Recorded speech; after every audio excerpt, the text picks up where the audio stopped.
জীবনে যতই গুনাহ করেন না কেন, হজ যদি একবার করে আসতে পারেন, পিছনের সবকিছু রিসেট হয়ে যাবে। এটা তো এখন বোঝানো অনেক সহজ যুবকদের জন্য। মোবাইলের মেমোরির মধ্যে যদি হাজারো গজল থাকে, ওয়াজ থাকে, একবার যদি ফরম্যাট মারা হয়, রিসেট দেওয়া হয় ফোনকে, কিছু থাকে আর আগের মতো হয়ে যায় না?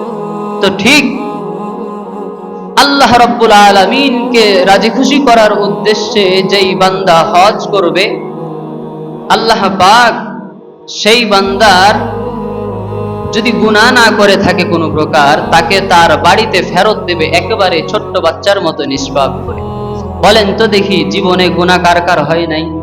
জীবনে গুনাহ সবার হয়েছে, ছোট হোক বড় হোক, সর্বপ্রকার গুনাহ যেহেতু আমাদের মধ্যে কারো না কারো মধ্যে সর্বপ্রকার গুনাহ বিদ্যমান থাকে।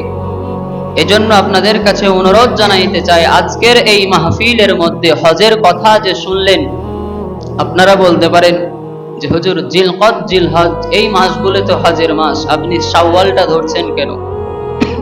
এত আগে বলার দরকার কি? আপনি হয়তো কোরআন এবং হাদিস বুঝেন নাই ভালো করে। শাওয়াল মাস থেকে নিয়েই হজের মাস শুরু হয়ে যায়।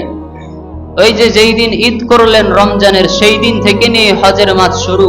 আপনি যদি ঈদের পরের দিন মক্কায় যান, ওমরা করার পরে হজের জন্য আপনি সেই দিন থেকে নিয়ে বসে থাকতে পারবেন, সমস্যা নাই। এখনো হজের মাসই চলতেছে ধরেন। এজন্য যাদের টাকা ধন সম্পদ আছে, অন্তরের মধ্যে যদি একটু ব্যথা লাগে, জীবনেতে অন্যায় কম করি নাই, পাপ কম করি নাই, একবার পাপগুলোকে আল্লাহর ওয়াস্তে মোচন করে আসি, তাহলে কষ্ট করে এখনো সময় আছে 2-3 মাস, এর মধ্যেই হজের প্রস্তুতি নেওয়ার চেষ্টা করে।